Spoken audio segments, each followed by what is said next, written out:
새벽에 보았습니다. 오늘 또 저희가 이 저녁에 보는 말씀도 비유의 말씀으로 시작하고 있습니다. 오늘 말씀을 보게 되면 좀 이게 그 세 가지의 그러한 짧은 그러한 10절의 말씀이지만 세 가지의 그러한 말씀이 이렇게 짧게 짧게 나와 있는 말씀이 오늘 말씀입니다. 먼저 오늘 그 16절에서부터 18절까지의 말씀에서는 한 가지의 비유를 예수님께서 말씀하십니다. 너무나도 쉬운 비유입니다. 우리가 촛불을 켜게 되면 어디다 올려놓으세요? 잘 보이는 데다 올려놓습니다. 그렇죠? 촛불을 켜갖고 이렇게 뭐 통 안에 이렇게 그 말 아래 두거나 아니면 침대 밑에다가 뭐 그런 곳에다가 이렇게 두는 사람은 아무도 없습니다. 그렇죠? 오늘 예수님께서 16절에 말씀하시는 것이 바로 이것입니다. 누구든지 등불을 켜서 그릇으로 덮거나 평상 아래에 두지 아니하고 등경 위에 두나니 이는 들어가는 자들로 그 빛을 보게 하려 함이라. 너무나도 쉬운 그러한 비유의 말씀입니다. 불을 켜게 되면 당연히 등경 위에 두고 잘 보이게 한다라고 예수님께서 말씀하여 주십니다. 그런데 이 말씀은 또한 우리가 잘 아는 말씀이기도 하지만 그러나 이 비유의 말씀이 무엇을 의미하는가라고 질문하게 되면 또 갸우뚱합니다. 이 의미가 무엇일까요? 먼저 여기에서 말씀하고 있는 그 내용, 우리가 비유를 잘 아는 것 같기도 하지만 우리가 좀 여기서 먼저 좀 생각해 봐야 될 것은 이 등불이 무엇인가라는 것부터 먼저 생각을 해보아야 됩니다. 이 불이 무엇일까요? 이 빛이 무엇일까요?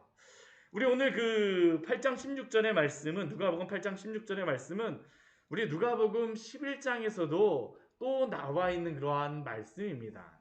이 말씀이 반복되어져서 나와 있어요. 두 번씩이나 나와 있습니다. 이게 마태복음, 마가복음에서 나와 있지만 누가복음 우리 11장에서도 이 말씀이 나와 있습니다. 같이 한번 보도록 하겠습니다. 누가복음 11장 33절의 말씀에서 이 말씀이 나와 있습니다. 근데 이 말씀을 보기 위해서는 이 비유와 관련된 그러한 것을 우리가 이해하는 것이 필요하죠. 우리 누가복음 11장 33절 말씀 보게 되면 이렇게 되어 있죠. 같이 한번 읽어보겠습니다. 누구든지 등불을 켜서 움속에나 말 아래에 두지 아니하고 등경 위에 두나니 이는 들어가는 자로 그 빛을 보게 하려 함이라. 동일한 그러한 말씀이 나와 있습니다. 여기서도 그러면 이 빛이 무엇일까요? 우리 이 빛이 무엇인가를 사실 이 앞에 말씀서부터 이렇게 우리가 같이 보게 되면 훨씬 더 이해하기가 좋습니다. 우리 앞에 말씀에 보게 되면 우리 31절과 32절 말씀에 이러한 말씀이 있어요. 남방 여왕이 일어나서 솔로몬의 그 말을 듣기 위해서 왔다라는 말씀이 31절 말씀에 있고요. 32절 말씀에서는 심판 때 니느웨 사람들이 요나의 그러한 말을 듣고 요나의 말에 그 회개하였다라는 그러한 말이 있죠. 그런데 이러한 두 가지의 말씀을 하시고 나서 예수님께서 그 뒤에 하시는 말씀이 무엇이냐면 솔로몬보다 더 큰 이가 있고 또한 요나보다 더 큰 이가 있다라고 말씀하세요. 그러면 이 더 큰 이는 누구겠습니까? 예수님입니다. 예수님이에요. 오늘 여기서 이 불은 다른 게 아닙니다. 예수 그리스도입니다. 예수 그리스도. 예수님께서는 자신이 빛이 되셔서 등불이 되셔서 누구나 다 보고 들을 수 있도록 이 비유의 말씀을 하셨어요. 예수님께서는 결코 이러한 말씀들을 자신에 대하여서 결코 숨기지 않으십니다. 자신의 그러한 자신의 그 드러내시는 것들을 결코 숨기지 않으세요. 다 말씀하여 주시고 자신을 다 드러내셨습니다. 예수님께서 자신에 대해서 요한복음 8장 12절 말씀해 보게 되면 이렇게 말씀하시잖아요. 나는 세상의 빛이니 나를 따르는 자는 어둠에 다니지 아니하고 생명의 빛을 얻으리라. 예수님께서 이 땅에 빛으로 오셔서 그 빛을 비추시고 드러내셨다라는 것이죠. 오늘 예수님은 우리에게 그 빛이신 예수님은 보이시기를 원하세요. 보이십니다. 비유를 통해서 자신을 드러냈습니다. 그러나 예수님께서 2000년 전 그 이 땅에 오셔서 빛으로 자신을 드러내시며 복음의 진리를 전하셨음에도 불구하고 세상 사람들 어떻게 됐을까요? 다 예수님의 그러한 복음의 진리를 다 알았을까요? 아니요. 알지 못했습니다. 잘 몰랐어요. 예수님을 알지 못하고 예수님을 오해하였었죠. 그러나 예수님께서는 그럼에도 불구하고 자신을 나타내시며 자신이 누구이신가를 드러내십니다. 그렇게 드러내신 것이 무엇입니까? 복음입니다. 복음. 그리고 이 예수님께서 자신을 드러내신 것과 같이 우리들도 오늘날 예수님을 따르는 그러한 성도들도 예수님의 제자로서 예수님의 그 빛을 드러내야 되는 그런 사명들이 있죠. 이 빛을 누가 드러내겠습니까? 이 복음을 누가 전하겠습니까? 우리가 또 다른 등불이 되어서 우리가 예수 그리스도의 그 빛을 비추는 자들이 되어야 될 줄 믿습니다. 우리에게 이 사명을 맡겨주신 것이죠. 맡겨주신 것입니다. 그런데 우리가 이 복음을 드러내고 또 예수님이 복음을 전하셨을 때에도 잘 알지 못했습니다. 그렇죠? 잘 알지 못했어요. 그것과 같이 우리가 이 땅 안에서도 우리가 복음을 드러내고 전파한다라고 해서 사람들이 잘 알까요? 잘 알지 못합니다. 그러나 우리 17절 말씀에 보면 이렇게 말씀하세요. 우리 17절 말씀 같이 한번 읽어보도록 하겠습니다. 숨은 것이 장차 드러나지 아니할 것이 없고 감추인 것이 장차 알려지고 나타나지 않을 것이 없느니라. 예수님의 그 복음은 때로는 전하여지지 않는 것처럼 보일 때가 있습니다. 예수님이 오셨을 때에도 자신을 드러냈음에도 불구하고 자신을 나타내셨음에도 불구하고 얼마나 많이 오해를 하며 예수님에 대하여서 심지어는 미워하였습니까? 그러나 예수님을 아는 자들이 생겼고 또한 그 복음을 드러내시지 않았습니까? 우리도 동일합니다. 우리가 예수님의 제자로서 그 복음을 나타낼 때에 때로는 이해하지 못할 때도 있어요. 그러나 어떻게 해야 될까요? 낙심하지 마십시오. 우리에게 주신 그 복음에 능력이 있는 줄 압니다. 저는 요즘에 사도행전 말씀을 이번 주 우리 그 수요일 날 나누면서 참 은혜를 받았던 게, 사도 바울을 이러한 사람을 변화시키셔서 하나님이 사용하시는구나. 그 시대에 누가 사도 바울이 변화여서 하나님의 그 복음의 일꾼이 되리라고 누가 생각하였겠습니까? 하나님이 하신 것이죠.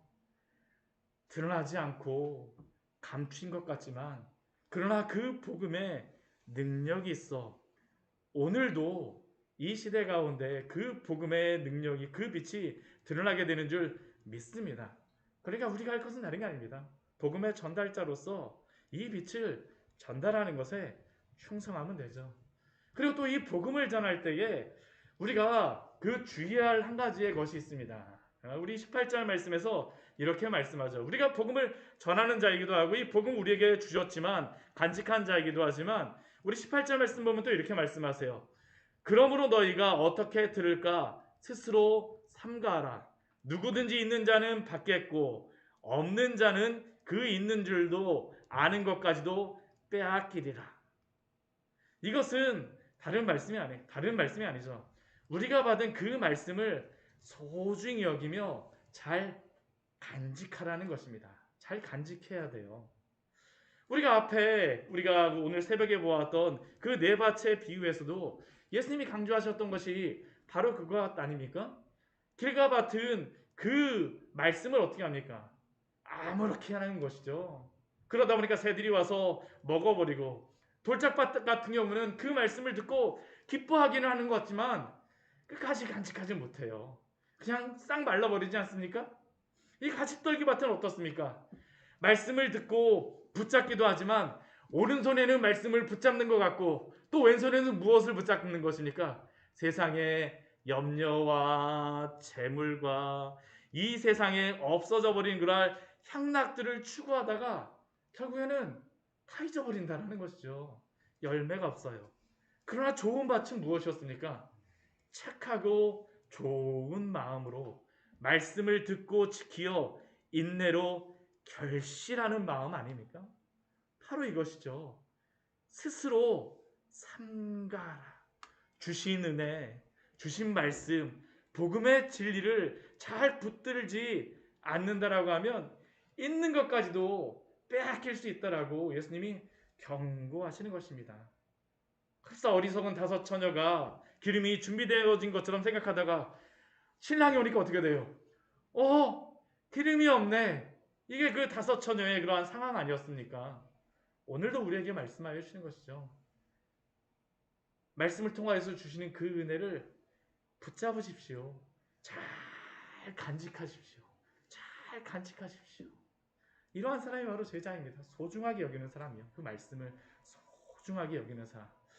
그리고 이 소중하게 여기는 사람, 말씀을 잘 간직하는 사람이 또 누구냐 하면 뒤에 말씀에 보면 예수님의 가족이라고 말씀하세요. 이게 다른 말씀 같지만 이게 이어지는 그러한 말씀입니다. 우리 19절부터 21절까지의 말씀에 보게 되면 예수님의 가족들이 찾아와요. 예수님의 가족들이 찾아와갖고 어머니와 동생들이 찾아와갖고 예수님을 만나고자 하는데 어떻습니까? 만날 수가 없습니다. 그러니까 그 어떤 사람이 예수님 만나지 못하니까 예수님께 가서 이야기하는 거예요. 선생님, 예수님, 저쪽에 당신의 어머니와 동생들이 당신을 보려고 저곳에 서 있습니다. 우리 같으면 이러한 소리를 들으면 어떻게 합니까? 어머니가 오셨네? 하고선 막 달려가는 거 아닙니까? 그렇죠? 근데 오늘 예수님께서는 그렇게 하지 않으세요. 참 우리가 생각해보면 왜 이렇게 말씀하셨을까라고 생각이 되어지죠. 우리 21절 말씀을 보게 되면 그렇게 당신의 어머니와 가족, 동생들이 왔다라고 할 때에 예수님께서 무엇이라고 말씀하십니까? 내 어머니와 내 동생들은 곧 하나님의 말씀을 듣고 행하는 이 사람들이라. 예수님의 가족은 어디에 속한 가족이라고 지금 예수님께서 말씀하시는 겁니까? 하나님의 나라에 속한 그 가족에 대하여서 말씀하시는 겁니다. 예수님이 마리아에 대하여서 그냥 모른 채 하는 것이 아니에요. 지금 여기서는 예수님의 참 가족이, 영적인 가족이 누구냐라는 것을 예수님이 우리에게 알려주시는 것이죠. 어떠한 사람입니까? 하나님의 말씀을 듣고 거듭남으로 말미암아 그 말씀을 소중히 여기고 또한 그 소중히 여긴 말씀을 어떻게 합니까? 행하고 순종하는 그 사람들이 누구의 가족입니까? 예수님의 가족이에요. 예수님의 가족. 우리가 이러한 예수님의 가족으로서 정말로 그 안에서 살아가는 그 축복을 누리는 그런 우리 광야의 샘교회 성도님들 되시기를 축원합니다. 우리가 바로 이러한 삶을 살아야 되겠죠. 이러한 삶을 살아가야 돼요. 예수님의 가족으로서, 예수님의 제자로서. 그리고 이러한 사람들, 또 우리 뒤에 말씀해 보게 되면 예수님은 또한 자신이 누구인가를 말씀하여 주세요. 우리 뒤에 말씀해 보게 되면 우리 22절 말씀해 보게 되면 이러한 일이 있은 후에 우리 22절 말씀 보면 예수님께서 제자들과 함께 배에 오르셔서 호수 저편으로 건너가자라고 말씀하십니다. 저편으로 건너갔어요. 네. 지금 예수님께서 보통 이 북서쪽에 있는 가버나움에 계셨었는데 저편이라고 하시니까 이제 남동쪽 그쪽으로 가고자 하시는 것입니다. 뒤에 보면 이제 거라사인 지방으로 가신다라고 말씀하시는데 그곳은 유대인 지역이 아니라 이방인 지역으로 가자라고 말씀하시는 겁니다. 근데 이렇게 예수님이 떠나자라고 하셨는데 배 타고 예수님이 바로 잠이 들었는데 그날따라 어떤 일이 벌어집니까? 광풍이 일어나고 있죠. 막 광풍이 일어납니다. 이 배에 물이 가득하게 되고 위태하게 되는 일이 일어났다라고 말씀하고 있습니다. 이스라엘에서는 지금도 지금도 가게 되면 아무런 바람 낮까지만 해도 구름 한 점 없고 정말 평온한 그런 곳에서 한 4시 5시만 되면 바람이 막 불기 시작합니다. 왜냐하면 이 갈릴리 지역이 해저 한 200m 정도 되고 그 주변으로 단 산이 있으니까 산에서부터 바람이 이렇게 밑으로 다 쫙 내려오는 겁니다. 그러던 어느 날 이렇게 바람이 굉장히 셌던 것이죠. 셌던 겁니다. 그래서 높은 파도를 만들고 그 파도 가운데에 그 제자들이 어떻게 하는 겁니까? 이제 막 빠져나가려고 합니다. 어떻게든지 빠져나가기 위해서 애를 쓰고 있는 것이죠. 그런데 문제는 무엇입니까? 아무리 이 광풍 가운데에서 빠져나가려고 해도 빠져나갈 수가 없어요. 몇십 년 동안 갈릴리오스에서 자라고 업으로 잔뼈가 굵었지만 그들의 그 모든 지식과 능력은 이 광풍 안에서 아무 소용이 없었음을 우리는 알 수가 있죠. 그리고 이제는 거의 물이 배에 들어와서 잠기게 되었습니다. 그리고 그때 제자들이 잠들어 있는 예수님께 그때야 소리치면서 무엇이라고 부릅니까? 주여 주여 우리가 죽겠나이다. 주여 주여 우리가 죽겠나이다. 거의 빠져 죽게 되었을 때에야 예수님께 이렇게 말하고 있는 것이죠. 이렇게 막 예수님께 말할 때에 제자들의 마음은 어땠을까요? 아, 예수님 이렇게 빠져 죽게 됐는데 어떻게 이렇게 여기서 한가롭게 주무실 수가 있을까? 한편에서는 불평도 하고 원망하는 그러한 마음도 있지 않았겠습니까? 아, 예수님 오늘 말고 내일 오자 그랬으면 이러지 않았을 수도 있는데 너무 힘들게 하시네. 어떻게 이걸 정말 이거 큰일 났는데. 그러면서 그들이 예수님께 주여 주여 하면서 그 건너갈 것을 주여 주여 하면서 우리가 죽겠다라고 예수님께 소리치고 있는 것이죠. 그런데 그때 예수님께서 어떻게 하십니까? 이들의 소리를 듣고 일어나셔서 바람과 물결을 꾸짖습니다. 그래서 어떻게 됩니까? 금방 그 바람과 물결이 잔잔하여지죠. 잔잔하여집니다. 그리고 이렇게 잔잔하여졌을 때에 예수님이 그 제자들에게 말씀하시는 것이 있어요. 그것이 무엇입니까? 너희 믿음이 어디 있느냐라고 질문하시죠. 너희 믿음이 어디 있느냐? 왜 예수님께서는 이들을 향하여서 이렇게 믿음이 없음을 책망하시겠습니까? 왜 이곳에 폭풍우가 있겠어? 왜 폭풍우가 지금 일어나고 지금 왜 이들이 이렇게 책망을 받는 일들을 있어야 될까요? 그 원인이 무엇일까요? 폭풍우가 칠 갈릴리 바다를 건너가자라고 예수님이 하셨기 때문에 그것이 문제를 일으키는 원인이겠습니까? 보통 세상은 이러한 일이 벌어지게 되면 이것이 누구 책임인지를 막 가르죠. 야, 이런 일이 벌어졌는데 이거 누구 때문에 그랬어? 우리 세상에서 그렇지 않습니까? 누구 때문에 이 책임이 이루어졌는지. 제자들의 마음속에는 주여 주여 우리가 죽겠나이다 외치지만 그들의 마음속에 또 어떤 마음도 있는 겁니까? 예수님이 오늘 오자 그래갖고 우리가 이렇게 된 게 아닌가요? 라는 그러한 마음도 있는 것이죠. 그리고 또 이렇게 이들이 이렇게 그 믿음의 책망을 받는 그러한 이유가 또 이들은 이렇게 생각할 수도 있습니다. 바람과 폭풍우 때문이다. 바람과 폭풍우 때문이다. 우리도 이러한 폭풍우와 같은 것들을 만날 때에 나의 이러한 상황 때문에, 나의 이러한 환경 때문에, 나의 이러한 무엇 때문에, 때로는 부모님 때문에, 나의 환경 때문에, 무엇 때문에라고 변명할 때가 있죠. 변명할 때가 있죠. 그러나 그러한 환경 때문에 예수님께서 이들을 책망하시는 걸까요? 사실 이들이 이렇게 예수님께 믿음이 없음을 책망받고 이러한 문제의 그러한 근본 원인은 이러한 외적인 것이 사실은 문제가 아닙니다. 이러한 외적인 것이 문제가 아니에요. 실제 이 폭풍우가 치는 갈릴리오스에서의 근본적인 문제, 이들이 예수님께 책망받는 이유는 이미 그들의 배에 예수님이 타고 계심에도 불구하고 예수님을 믿지 않는 것이 그들의 문제였죠. 진짜 문제는 예수님이 그 배에 이미 타고 계셨음에도 불구하고 예수님을 믿지 않았어요. 이것이 바로 이들이 믿음 없음에 대하여서 책망받은 이유입니다. 예수님이 그 배 가운데에 그 폭풍우 가운데에서도 함께 계십니다. 더군다나 그분이 그 배의 주인이시며 그분이 바로 그 배의 선장이시며 비록 그분이 당장 대답을 안 하시고 주무시는 것처럼 보이지만 그분은 어떻습니까? 함께 있습니다. 그 배에 함께 타고 있어요. 그런데 문제는 무엇입니까?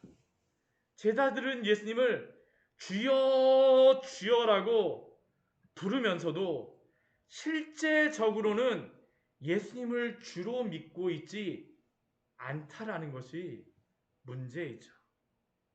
그리고 이것이 바로 우리가 이 세상을 살아갈 때에 가지고 있는 문제 아닙니까? 그렇지 않나요? 우리는 예수님을 믿는다라고 하면서도, 예수님을 믿고 구원을 받았다라고 하면서도 실제적으로 우리의 삶의 그 상황 속에서는 예수님을 주로 믿지 않고 예수님을 의지하지 않고 살아갈 때가 얼마나 많습니까? 예수님의 제자라고 하면서도요. 예수님의 말씀을 소중히 여기겠다라고 하면서도요. 실제로 다 우리가 이렇게 살아가게 되면 앞의 말씀에서 예수님께서 이 말씀을 하시면서 하나님의 말씀을 듣고 행하는 사람들이라고 하지만 실질적으로 하나님의 말씀을 지식적으로 가지고 있을지 모르지만 예수님이 우리의 인생의 주인이 되어주시지 않게 되면 순종할까요? 순종하지 않습니다. 그 배 안에서 내가 계속 나 혼자서 배만 젓고 있습니다. 나 혼자서 계속 배만 져요. 그러면서 어떻게 할까요? 한편에서는 왜 예수님이 나한테 이러한 상황을 허락하셔갖고 왜 나를 이렇게 힘들게 하시고, 또 한편에서 어떻습니까? 왜 내가 저 사람 만나갖고 이 사람 때문에 이렇게 고생하고, 왜 내가 이런 환경을 만나갖고 이렇게 고생하고, 원망하며 불평할 수밖에 없어요. 말씀을 붙잡지 않죠. 말씀을 붙잡지 않죠. 우리가 가진 모든 수단과 방법을 다 사용하는 삶을 살아가는 것입니다. 이것은 결코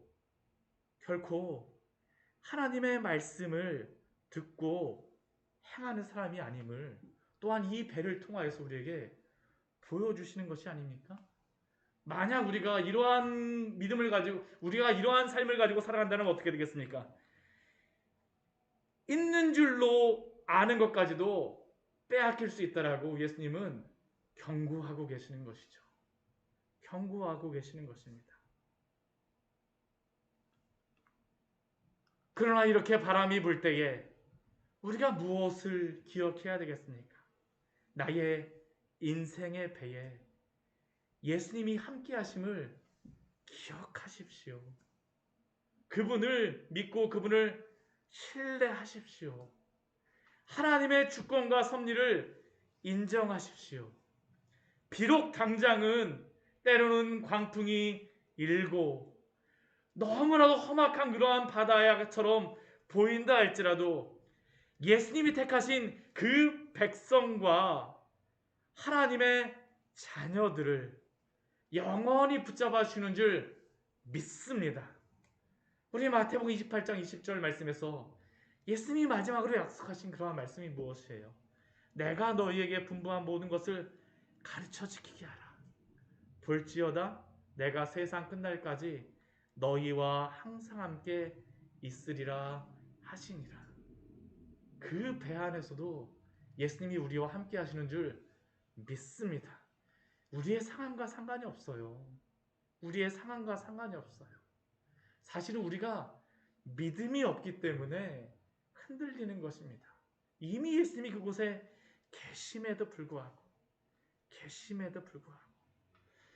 그러나 예수님이 이 광풍 가운데에 제자들을 이 건너가게 하신 이유는 분명히 있습니다. 왜 건너가게 하셨을까요? 그 배 안에 예수님이 계시다라는 것을 알려주시기 위함입니다. 이게 너무나도 큰 은혜죠. 때로는 우리에게 여러 가지 고난도 닥칠 때도 있고 여러 가지 폭풍우가 있을 때도 있습니다. 그러나 그 폭풍우와 그 광풍 가운데에서 예수님은 무엇을 알려주고 싶으실까요?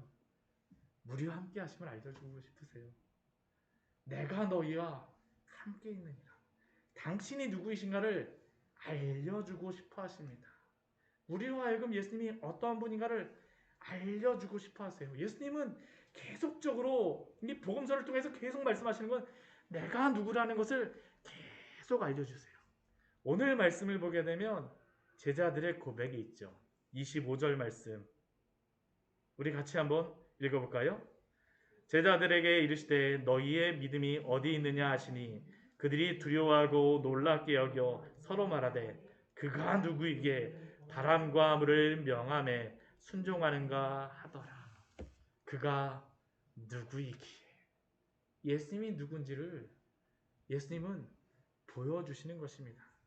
우리의 삶에 때때로 고난이 닥쳐올 때에 그 고난이 우리로 하여금 예수님이 어떠한 분이신지를 알려주시기 위하여서 믿음을 성장시키기 위하여서 주신 놀라운 계획으로 믿으시기 바랍니다.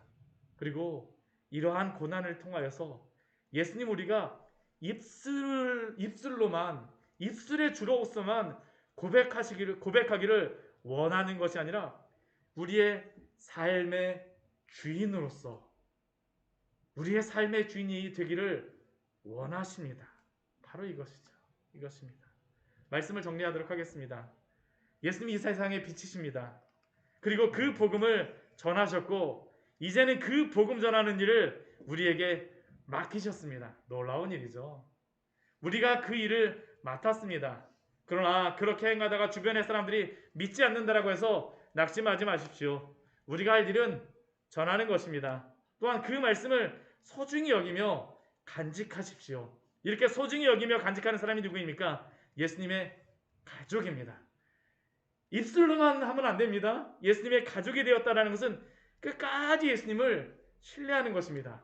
아침에 엄마가 밥 안 줬다라고 이제 내 엄마 아니에요. 밤에 우리가 부인하지 않잖아요. 그렇죠?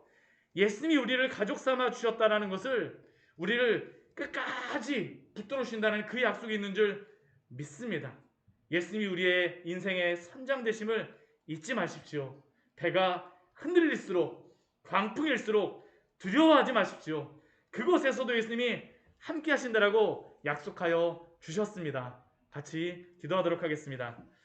우리 같이 기도할 때